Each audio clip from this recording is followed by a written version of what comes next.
Does it freak you out when your child is very emotional? Do you feel helpless and not know what to do? I'm going to share some really important facts here that are going to help you in that situation.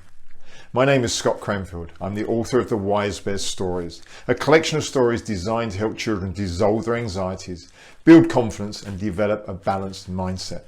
If you're new here, please hit that subscribe button so you get every new video that comes up.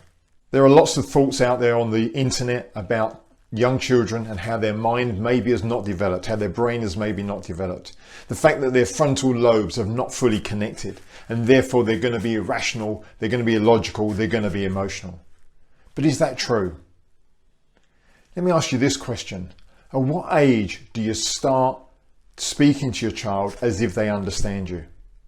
And of course the answer is straight away. How do you know when they're taking in what you're teaching them? How do you know when they're learning from what you're sharing? And of course the truth is we don't. And yes, there's evidence that children's brain develop at different speeds and they're different maybe to an adult's brain. But as a parent with somebody with direct experience of trying to help my own children, I can assure you by some of the exercises and ideas I'm going to share with you here that their minds do develop, their brain does develop, and they can start to see things in a different way.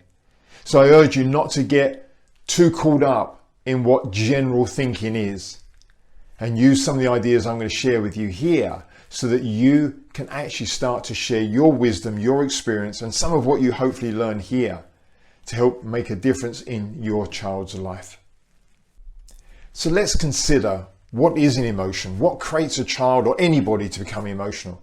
Well, actually, it's really simple when you boil it down. An emotion is created when we see an event having more of one side than another side. And that doesn't matter whether that's positive or negative. If we see an event and in our mind that event means there's more good things about it, we might feel happy. And we could go any way up the scale, the way to elation and ecstasy, depending on how much good we see in it. If we have an event that we see more bad in, we could start to feel sad. And that could go anywhere all the way down the scale to depression.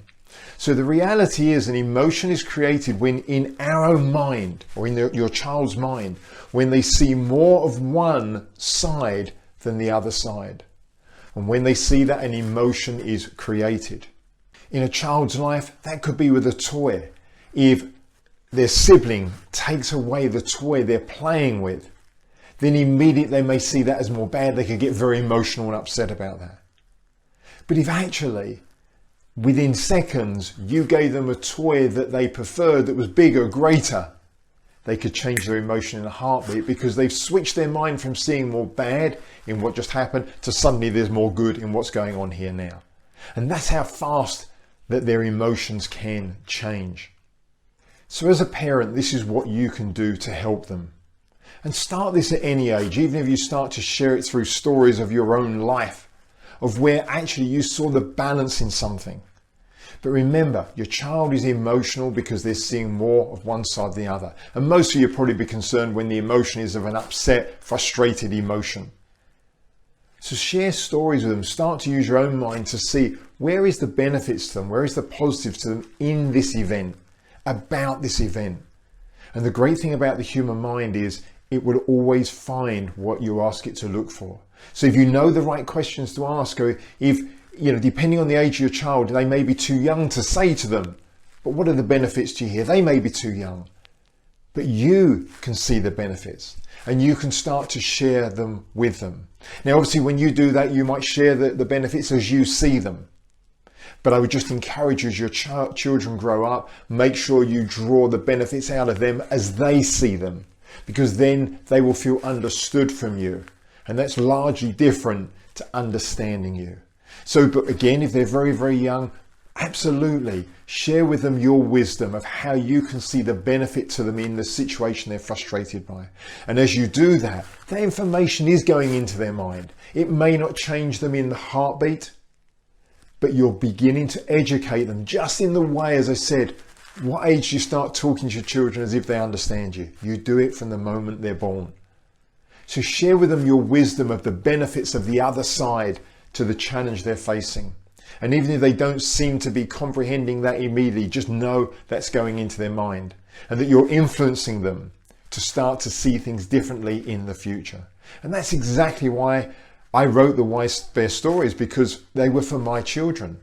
I wanted my children to hear through stories ways to balance their mind. I wanted them to hear through stories ways to see the opposite in something, to see the positive where they thought there was a negative. You have the wisdom, you have the experience as a parent to help them do that even when they're very young. So don't underestimate how much that can go into their mind.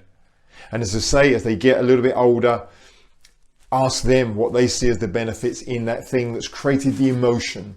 And as they do that and they find their own answers, you're really empowering them on how to think rather than hoping they will learn what to think. And how to think will always outdo what to think, because then they can do it in their own unique way.